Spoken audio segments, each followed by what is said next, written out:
இந்த கிறிஸ்துமஸை இன்னும் அழகாக்க காஞ்சிபுரம் SM சில்க்ஸில் 60% வரை சிறப்பு தள்ளுபடி. அருகில் உள்ள ஷோரூமை இப்பவே விசிட் பண்ணுங்க. No compromise. உங்க சைடுலயும் எங்க சைடுலயும். It's a GT promise. GT Holidays, South India's #1 travel brand. உச்சத்தை தொட்ட தங்க விலை மீட்க முடியாத அடகு நகையை விற்பதற்கு இதுவே சரியான நேரம். இனியும் யோசிக்காதீங்க. உங்க தங்க நகைய அதிக விலைக்கு விற்க சிறந்த வழி பிரைம் கோல்ட் ஹப் 9840551787. தமிழ்நாடு ஒரு புரட்டி போடக்கூடிய மாநாடு இது. இந்த சட்டமன்ற தேர்தலில் 200 தொகுதிக்கு மேலே திராவிட முன்னேற்றக்காக தான் வெற்றி பெறுவோம். ஓப்பனாகவே கேட்ட 2026 தாவேக்கா திமுக தான் போட்டின்னு சொல்லக்கூடியவங்களுக்கு உங்களோட பதில். தயவுசெய்து அவங்க சொல்கிறத நம்ம ஏன் சொல்லணும்? அவன் தான் எங்ககிட்ட போட்டி போகிறான். நாங்கள் யார்கிட்ட போட்டி போடணும்? நாங்கள் தான் முடிவு பண்ணோம். திமுகவை பொறுத்த வரைக்கும் இந்த இளைஞர்கள் படை வந்து தாவேக்கா பக்கம் போகுது அப்படிலாம் சில விமர்சிக்கிறாங்க. அதெல்லாம் போய் திமுக காரங்க எப்பவுமே போக மாட்டாங்க. இந்த கூட்டம் வந்து நீங்கள் நினைக்கிற மாதிரி ரசிகருக்காக வந்த கூட்டம் இல்லை, கொள்கைக்காக வந்த கூட்டம். இது தமிழ்நாடு ஒரு புரட்டி போடக்கூடிய மாநாடு இது. இது பார்த்திங்கன்னா இளைஞரணி மாநாடு. இது இளைஞரணி மாநாடு என்று சொல்லக்கூடாது, இளைஞரணி சந்திப்பு கூட்டம். பார்த்தா 1,25,000 பேர் வந்து 31,000 பேர் பார்த்தீங்கன்னா தமிழ்நாடு லெவலில் பாகம் கிளை தேர்ந்தெடுக்கப்பட்ட நிர்வாகிகள்லாம் சந்திக்குது நம்ம இயக்கம். நிர்வாகிகள் சந்திப்பு கூட்டமே ஒரு மாநாடு அளவுக்கு நடக்குது. எதனால இந்த பிரம்மாண்டம், இந்த ஏற்பாடுகள்? இந்த பிரம்மாண்டம் பார்த்தீங்கன்னா வருகின்ற சட்டமன்ற தேர்தலில் 200 தொகுதிக்கு மேலே திராவிட முன்னேற்றக்காக தான் வெற்றி பெறுவோம். எங்களுடைய இளம் தலைவர் அண்ணன் உதயநிதி ஸ்டாலின் அவர் என்ன சொல்கிறாரோ இந்த இளைஞரணி நாங்கள் அதை செய்வதற்கு நாங்கள் தயாராக இருக்கிறோம். ஓகே, இந்த இடியை வச்சுலாம் நிறைய விஷயங்கள் மிரட்டுறாங்கல்ல, அதெல்லாம் வந்து அடிப்பணியுமானலாம் நிறைய விஷயங்கள் பேசப்பட்டு நாங்கள் ஈடிக்கு பயப்பட மாட்டோம், மோடிக்கு பயப்பட மாட்டோம்.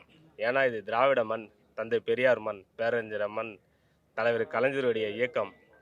திராவிட மாடல் தலைவர் MK ஸ்டாலின் மீண்டும் 2வது முறை முதலமைச்சராக மீண்டும் ஆட்சியில் அமர வரைக்கும் இந்த இளைஞரை நாங்கள் விட மாட்டோம். அண்ணன் உதயநிதி ஸ்டாலின் என்ன சொல்கிறாரோ அதை செய்ய நாங்கள் தயாராக இருக்கோம். இளைஞர்கள் கூட்டம் அப்படின்றது எப்படி இருக்குது இந்த திமுகவை பொறுத்த வரைக்கும்? அவங்களோட நாளுக்கு நாள் அந்த ஆதரவாக இருக்கட்டும், அவங்களோட ஒத்துழைப்பாக இருக்கட்டும், அதை பார்க்கும் பொழுது எப்படி இருக்குது?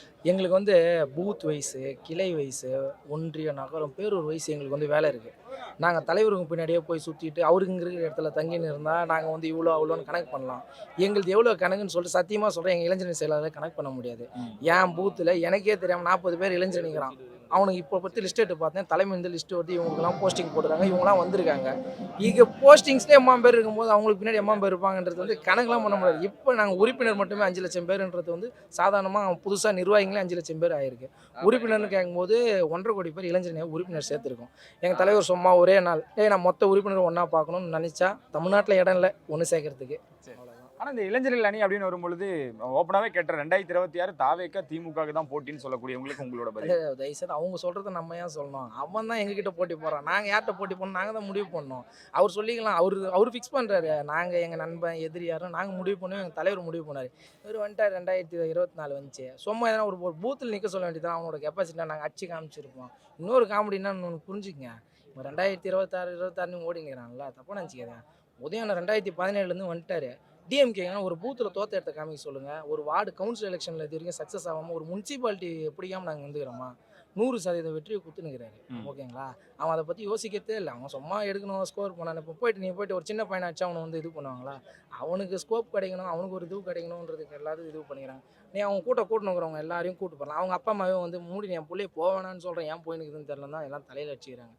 சும்மா பேசிட்டு போவாங்க. இளைஞர்கள் கூட்டமும் பெண்கள் கூட்டமும் எங்களுக்கு ஆதரவாக தான் இருக்குன்னு அவங்க சொல்லும் பொழுது உங்களோட சார், நாங்கள் வந்து ஒரு தலைவர் கூடுற இடத்துல போய் வேலை செய்கிறவங்க கிடையாது. நாங்கள் பூத்து கிளையெல்லாம் செஞ்சுன்னுக்கிறோம். என் தலைவர் சொல்லிட்டோம், நான் ஒரு இடத்துக்கு வரேன்டா எல்லாரும் வாங்கடான்னு என் தலைவன் மட்டும் ஒரு வார்த்தை விட்டோம். நாங்கள் 80 பேர் நாங்கள் காமிப்போம்.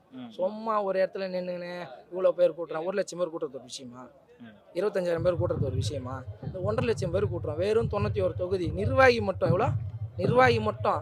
இப்போ நான் ஒரு இளைஞர் நிர்வாகி கேட்குறேன், ஏன்னா என் தலைவர் சொல்லிட்டான் நான் 1000 பேர் கூட்ட மாட்டேன். நிர்வாகி சந்திப்பே நாங்கள் 1.5 லட்சம் பேர் சும்மா ஒரு 91 தொகுதிக்கு நிற்கிறோம். அப்போ 234 தொகுதி எங்கள் நிர்வாகிங்க மட்டும் சந்திச்சாலே எவ்வளோ? 5 லட்சம் பேர் நாங்கள் வர போகிறோம். அவன் 80 பேர் கூட்டிட்டான் மாநாட்டில். நீங்கள் கணக்கு சொல்லுங்களா? நாங்கள் ஒரு ஆளுக்கு 5 பேர் கூட்டின்னு வந்தால் தாங்குவாங்களா? 20 லட்சம் பேர் சாதாரணமாக நாங்கள் கூட்டுவோம். நாங்கள் ஒரு ஆளுக்கு 10 பேர் கூட்டினா ரொம்ப பிரம்மாண்டமாக இருக்குது. எதிலும் வல்லவர் எவாவில் சொல்லவா வேணும். திருவண்ணாமலை வேற நடக்குது இளைஞரணி கூட்டம், சொல்லவே வேணாம். பிரம்மாண்டமாக தான் பார்க்கும் பொழுது அவங்க ஒவ்வொரு நாற்காலிலும் 4 இதழ் இருக்குது, அவங்களுக்கு உண்டான உணவு இருக்குது, சாப்பாடும் தனியாக. வரவங்க யாரும் எந்த கஷ்டமும் படக்கூடாது, யாரையும் டிஸ்டர்ப் பண்ணக்கூடாது. அதனால அவங்களுக்கான ப்ரிகாஷன்ஸ் முன்னாடியே எல்லாமே கொடுத்தாச்சு. அவங்களுக்கு அந்த சிட்டிங்ஸில் எல்லாமே இருக்கும். அவங்க அங்கேருந்து எங்கேயுமே போக தேவையில்ல. ஓகே. ஆனால் இளைஞர்கள் அணி அப்படின்னு வரும்பொழுது நிறைய பேர் அதை பங்கெடுத்துக்கிட்டு இருக்காங்களே, எங்களுக்கு தான் அவங்க அப்படின்னு அந்த இன்னும் நிறைய இளைஞர்கள் வந்துக்கிட்டு இருக்காங்க. இப்போ கூட்டம் கொஞ்சம் கம்மியாக தான் இருக்குது. இப்போ வந்துக்கிட்டு இருக்காங்க. இன்னும் அதிகமாக உட்காரதுக்கு இடம் பத்துமான்னு தெரியல. திமுகவுக்கு இல்ல, எல்லாமே தாவேக்காக்கு மாறிட்டாங்க அப்படின்னு சொல்லும்போது அது ரொம்ப கஷ்டம் ப்ரோ. ரசிகர் கூட்டம், ஒரு சில ரசிகர் கூட்டம், அவ்வளோதான், வேற ஒன்றும் கிடையாது. வந்த தலைமை ரசிகர் மன்றம் இந்த ஊருக்கு வச்சுருப்பாங்கல்ல, அந்த மாதிரி வச்சுருப்பாங்க. அரசியலுக்கு செட் ஆகுமானா தெரியல ப்ரோ. ரொம்ப கஷ்டம்தான். ஏன்னா அவங்கள பழந்துன்னு கொட்ட மாட்டவங்க இதில். இப்போ தானே புதுசாக வந்திருக்காரு, இன்னும் அனுபவம் நிறைய வேணும். இருந்தாலும் இந்த பவள விழா பாப்பான்னு சொல்றதா இருக்கட்டும், அதுக்கப்புறம் அங்கிள்னு சொல்றதா இருக்கட்டும், இதெல்லாம் உங்களுக்கு ஒரு தொண்டரா கேட்கும் பொழுது எப்படி இருந்தது? இது புதுசாக அரசியல் வரவங்க பேசுறது தானே ப்ரோ அது. இளைஞர் கூட்டமும் பெண்கள் கூட்டமும் தாவேக்கா பக்கம் நிற்கிதுன்னு நினைக்கிறீங்களா? ரசிகர் கூட்டம் அவ்வளோதான். இந்த கூட்டம் வந்து நீங்கள் நினைக்கிற மாதிரி ரசிகருக்காக வந்த கூட்டம் இல்லை, கொள்கைக்காக வந்த கூட்டம். எங்கள் இளம் தலைவர் வந்து சாதாரணமான ஆள் இல்லைங்க. அவர் வந்து கலைஞரோட பற்றோட, கலைஞரோட ஒரு நிமிஷம், அவர் வந்து இளைஞர்களின் கலைஞர் ஐயா. அவர் வந்து சாதாரணமான இல்லை, கலைஞர்னா என்னன்னு சொல்லி தெரியும் உங்களுக்கு. இளைஞர்களின் கலைஞர் அவர் வந்து. அந்த ஒரு கொள்கைக்காக எல்லாரும் வந்துட்டு இருக்காங்க. அவர் வந்து சாணாதானத்தை வந்து உயர்த்தி நின்று எல்லாத்தையும் ஒன்று கூடுவார். நாங்கள் தான் 2026 வெற்றி பெறுவோம். ஆனால் இந்த கூட்டம் எல்லாமே தாவேக்கா திமுகன்னு பார்க்கும் பொழுது அதை நீங்கள் ஏற்றுக்கிறீங்களா? இல்லைங்க ஐயா, எங்களுக்கு வந்து தாவேக்கா வந்து ஒரு பேசிக் கட்டமைப்பு இல்லாத கட்சி. ஆனால் நாங்கள் வந்து எல்லாருமே வந்து கொள்கை உணர்வோடு வந்திருக்கோம். இப்போ திமுகவை பொறுத்த வரைக்கும் இந்த இளைஞர்கள் படை வந்து இந்த தாவேக்கா பக்கம் போகுது அப்படிலாம் சில விமர்சிக்கிறாங்க. அதெல்லாம் போய் திமுக காரங்க எப்பவுமே போக மாட்டாங்க. திமுகவுக்கு தான் மற்ற கட்சியிலேருந்து இருப்போமே தவிர திமுக காரர் அடுத்த கட்சிக்கு போக மாட்டாங்க. திமுக காரர் வெறியோடு இருப்போம். ஓகே. பெண்கள் கூட்டமாக இருக்கட்டும், இளைஞர்கள் கூட்டமாக மகளிர் அணியாக இருக்கட்டும், இளம் மகளிர்களாக இருக்கட்டும், இளைஞர்களாக இருக்கட்டும், கட்சி முதியோர்களாக இருக்கட்டும், யாருமே திமுக காரர்கள் திமுகவுக்கு துரோகம் பண்ண மாட்டாங்க. திமுகவோட வெற்றியாக தான் இருப்போம். அடுத்த கட்சியில் இருக்கவங்க திமுகவுக்கு இழுக்கிற பக்கத்தில் தான் இருக்கும். பிஜேபி தொடர்ந்து இந்த இடி மாதிரியான விஷயங்களை வச்சு அதெல்லாம் பார்த்துக்கலாம். அதெல்லாம் பார்க்கறது தான் திமுக அப்போது நாங்கள் பார்த்துன்னு இருக்கிறோமே. இதெல்லாம் எங்களுக்கு ஒரு சின்ன சர்வசாதாரணமான விஷயம் தான். ஓகே. இப்போ 2026 என்ன? நிச்சயமாக திமுக ஆட்சி தான். ஓகே. அதிகமான இடங்கள்ல 200 சொல்லியிருக்காரு எங்கள் தலைவர். அதை அதிகமாக தான் பண்ணுறதுக்கு நாங்கள் உழைப்போம். ஓகே. ஆனால் இவ்வளோ எக்ஸ்பீரியன்ஸான ஒரு கட்சி, ஸ்டாலின் அவர்கள், உதயநிதி அவர்களும் அந்த அரசியலும் இருந்து நிறைய விஷயங்கள் பண்ணியிருக்காங்க. இவங்களை அந்த பவள விழா பாப்பா, அதுக்கப்புறம் அங்கிள், இந்த மாதிரி சொல்லும்போது உங்களுக்கு எப்படின்னு இருக்கும்? வெளியே தான் இருக்குது. நாங்கள் கட்சி கட்டுக்கோப்போடு இருக்கிறோம். அதெல்லாம் பண்ணக்கூடாது. நாங்கள் கட்சி கட்டுக்கோப்போடு கட்சி தலைவர் என்ன சொல்கிறாங்களோ அதை கட்டுப்பட்டு அது வழி நடக்கும். இன்னைக்கு இந்த கூட்டத்தை பார்க்கும்பொழுது எப்படி இருக்குங்கய்யா? சார் பிரம்மாண்டமாக இருக்குது. அதான் சொன்னேன், நான் 67 வயசு. நான் இது வரைக்கும் தமிழ்நாட்டில் எந்த மாநாட்டையும் நான் மிஸ் பண்ணதில்லை. திமுக மாநாடு. ஆமாம், திமுக மாநாடு அவ்வளோ பண்ணிக்கிறேன். ஆனால் இதை மாதிரி ஒரு மாநாட்டை எங்கள் மாவட்ட அமைச்சிருக்கிறாருல்ல அண்ணன் ஏவா வேலு, அவரே கலைஞர் என்ன சொன்னார், ஏவா வேலுன்னா வா, எதுலேயும் வல்லவர், எதுலேயும் வின் பண்ணுவார், ஜெயிப்பார்னு சொன்னார். அதை நிரூபிக்கிற மாதிரி தான் ஒவ்வொரு வேலையும் நான் செஞ்சுன்னுக்கிறேன் மாவட்டத்தில். நீங்கள் எப்போ இருந்து பயணிக்கிறீங்கய்யா? நானும் தளபதியும் அவராக உழைக்கிறேன். நான் எனக்கு 67 வயசு. நான் 59 பிறந்தேன். எங்கள் அப்பா திமுக, எங்கள் தாத்தா திமுக, பரம்பரை திமுக. சும்மா தேவையில்லாத என்ன பண்ணுவான், வாரிசு அறையிடுவான். வாரிசு தான் அந்த உணர்வு வரும். இப்போ என்னை அடித்தான்னு வச்சுக்க, எங்கள் பையனுக்கு தானே உரைங்க. என்ன சொல்லுங்க, எங்கள் பையனை அடித்தா எனக்கு தான் உரைக்கும், ஊரலுக்கு உரைக்குமா? வாரிசு அரசியல் தான் நிச்சயம் காப்பாற்ற முடியும் கட்சியை. அவருக்கு வந்து இந்த காசு பணத்துக்காக பண்ணல, மக்கள் உரிமைக்காக போராடுகிறாரு. அதுக்காக தளபதிக்கு நன்றி சொல்லலாம். இடி மாதிரியான அமைப்புகளை வச்சு இப்போ எலெக்ஷன் வரும்பொழுதெல்லாம் அதை எப்படி பாக்குறீங்க? பிஜேபியோட அந்த ஒரு ஆதிக்கத்துல வந்து அடங்கிரும் நினைக்கிறாங்க. திமுக வரலாறுலேயே ஒரு விஷயம் இருக்குது. தண்டனை பற்ற தலைவர்கள் எங்கள் தலைவர் கிடையாது.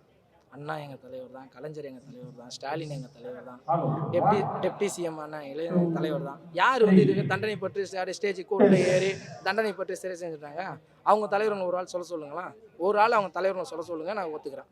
என்ன வந்து இது வரைக்கும் எங்கள் தலைவருங்க வந்து எந்த மாதிரியான ரெக்கார்டுக்கு சிறை சென்றுட்டாங்க, சிறை சென்று தண்டனை பெற்றுட்டாங்க, இது வரைக்கும் யார் எந்த இடத்துல பார்த்துருக்காங்க? ஒரு இடத்துல சொல்ல சொல்லுங்க. இப்போ நான் கூட உங்கள் மேலே ஒரு கம்ப்ளைண்ட் ஸ்டேஷனில் கொடுக்குறேன், என்கொயரி கூப்பிடுவாங்க தானே? என்கொயரி நாங்கள் போக மாட்டோமா? என்கொயரி கூப்பிட்டா தான் நாங்கள் தண்டனை பெற்றோமா? தண்டனை கட்ட கைதி வேறு, குற்றவாளி கைதிகள்ன்ற வேறு. நாங்கள் எந்த இடத்துல தண்டனை பெற்ற கைதிகளாக நீங்கள் இது வரைக்கும் அடையாளம் கட்ட போட்டுருக்கோம் சொல்லுங்கள். ஒரு இடத்த சொல்லுங்கள், நீங்களே பார்த்து சொல்லுங்களா? ஹிஸ்ட்ரி எடுத்து பார்த்து சொல்லுங்கள். நீ இப்போ என் மேலே பெட்டிஷன் கொடுத்தனா கம்ப்ளைண்ட்டில் இருக்கிற ஸ்டேஷன் எஸ்ஐயே என்னை கூப்பிட்டு விசாரிப்பான் தான். ஐயோ எல்லாம் கொடுக்கக்கூடாது, நீங்கள் போய் விட்டுருவீங்களா? நான் அங்கே வந்து தண்டனை பெற்றேனா? சும்மாக்கிறவங்க வந்து 1000 பெட்டிஷன் போடுறான். 1000 பெட்டிஷன் மேலேயும் கோர்ட்டுன்றது நியாயம். கோர்ட்டு பதில் சொல்லணும். எங்கேயோ ஒருத்தன் பெட்டிஷன் போட்டதால் விசாரணை நடக்குதுன்னா என் மேலே வந்து 1000 விசாரணை நடக்கும். அதனால் நான் தண்டனை கேட்கலையா?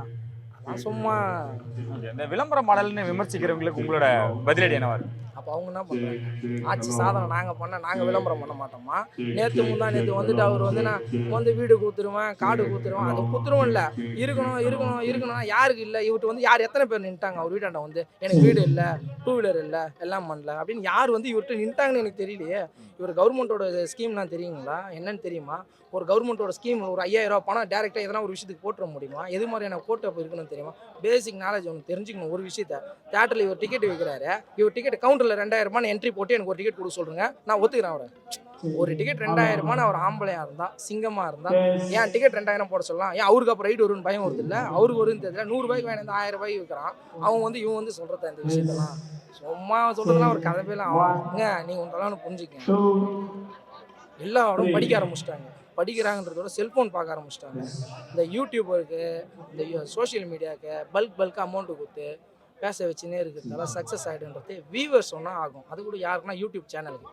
அதே யூடியூப் சேனலை யாருக்கு ஒன்றாலும் பர்ச்சேஸ் பண்ண தெரியும். அதெல்லாம் இங்கே இருக்கக்கூடாது. மக்கள் பீப்புள்ஸ் 2026 அதெல்லாம் நீங்கள் வேற கம்முன்னு இருங்க. இதெல்லாம் எதுனா முடிவு நினச்சினாங்களா? இதாங்க எங்களுக்கு தொடக்கமே. நாங்கள் அடுத்த கண்டினியூவாக ஆட்சியில் இருப்போன்றதை விட இது ஆட்சிக்கான கட்சின்றதை விட அடுத்த தலைமுறைக்கான கட்சிங்க. நாங்கள் அடுத்த தலைமுறை தான் உருவாக்கினுக்கிறோம். ஆட்சி கிச்சலாம் அதெல்லாம் எங்கள் தலைவர் பார்த்துப்பாரு. இளைஞர் அணின்னு வரும்பொழுது இப்போ சமீபத்தில் நீங்களே பார்த்துருப்பீங்க, 2026 தாவேகா திமுக இவங்க 2 பேருக்கும் தான் அப்படின்லாம் சொல்கிறாங்கல்ல, அதை நீங்கள் எப்படி பார்க்குறீங்க? தாவேக்கான்னு சொல்ல, தாவேக்கான்றது ஒரு இளைஞரணி ஒன்று கூட்டமே ஒன்று உருவாக்கல. ஏதோ 4 பேர் இப்போ துண்டு போட்டா மட்டும் இயக்கம் நினச்சிட்டு இருக்காங்க, அது கிடையாது. ஆனால் இந்த இயக்கம் மாபெரும் இயக்கம், திராவிட கொள்கை இயக்கம். இளைஞரணிக்கு எங்களுக்கும் ஒரு கொள்கை உண்டு. கடமை, கண்ணியம், கட்டுப்பாடு. அவங்களுக்கு கட்டுப்பாடுன்றது என்னன்னு தெரியாது. அதுதான். ஆனால் 26 வரைக்கும், அதாவது 26ல் நிறைய இளைஞர்கள் எங்களோட தான் இருக்கலாம், பெண்களோட ஆதரவு எங்களுக்கு தான் இருக்குது. அப்படிலாம் அவங்க சொல்லிக்கலாம். 4 பேர் சேர்ந்தா எங்களுக்கு பக்கம் தான் இருக்குது அப்படின்ற மாதிரி சொல்லலாம். அப்படிலாம் கிடையாது. அதை நாங்கள் காட்டணும்னு எங்களுக்கு கிடையாது. எங்கள் இயக்கம் பார்த்தோன்னா இந்த சந்திப்பு கூட்டமே தமிழ்நாடு ஒரு அளவு புரட்டி போடுற அளவுக்கு தெரியும் என்று நாங்கள் நம்புகிறோம்.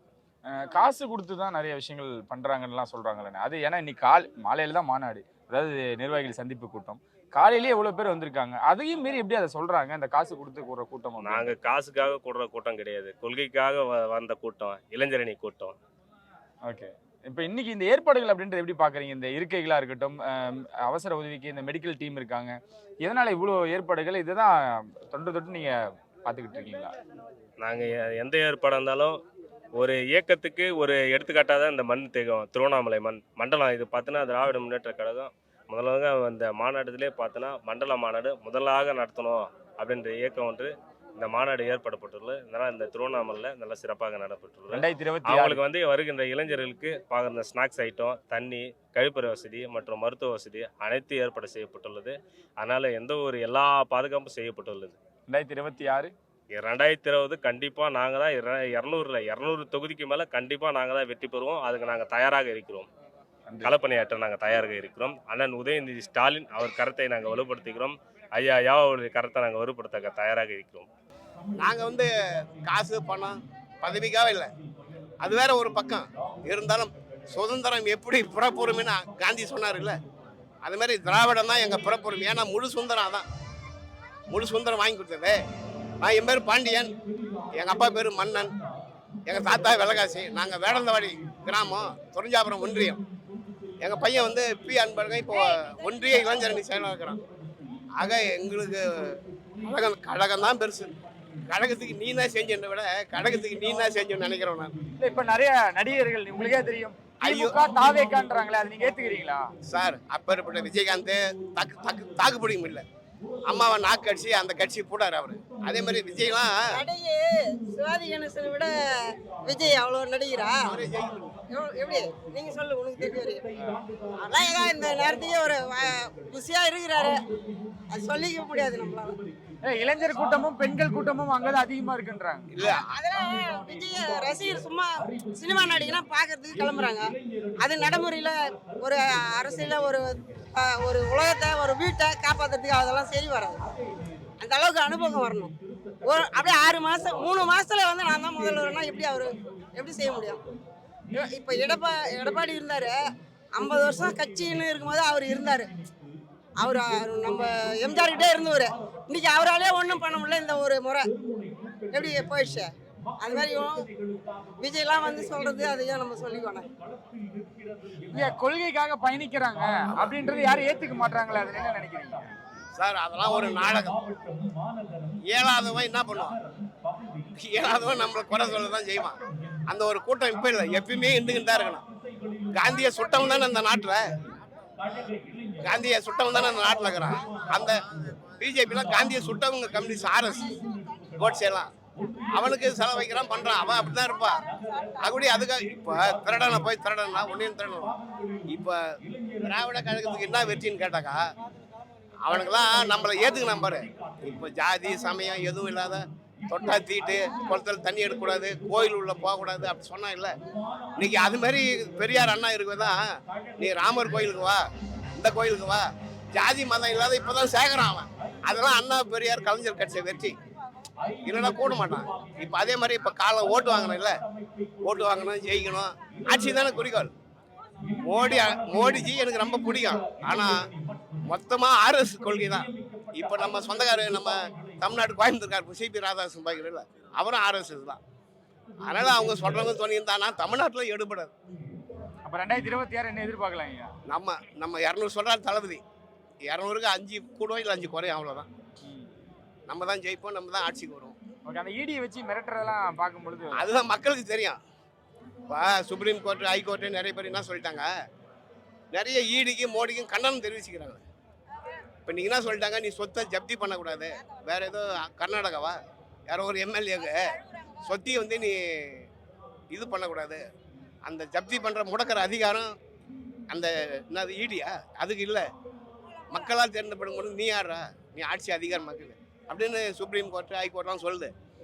மோடி வந்து அமித்ஷாவுக்கு வந்து ஏதாவது பண்ணிட்டு தான் இருப்பான். இப்போ அந்த மகாராஷ்டிராவில் ஜிண்டே குடும்பத்தை கழிச்சானா, இப்போ இங்கே பாட்டாளி கட்சியை குடும்பத்தை கழிச்சிக்கிறானா, அமித்ஷாவுக்கு அதான் வேலை, அங்கங்கே போய் கலைப்பார், அதான் வேலை. ஆனால் விஜய் தான் திமுகவுக்கு ஒரு போட்டி அப்படின்னு நீங்கள் ஏற்றுக்கிறீங்க அப்படின்னு அவரே சொல்லிக்கிறாரு. நீங்கள் ஏற்றுக்க யாரும் ஏற்றுக்கல தமிழ்நாட்டு மக்கள், அவரே சொல்கிறாங்க. சார் நான் தான் சொன்னேன், அவங்க அந்த அம்மா சொன்னாங்கல்ல, நடிகர் திலகம் சிவாஜி கணேசன் கட்சி ஆரம்பித்து எலெக்ஷனில் நின்னார், ஒரு இடத்துல டெபாசிட் வாங்கினார். நீ சிவாஜியை விட பெரியாதா? நீங்கள் சொல்லுங்கள். அதனால் எடுபடாத.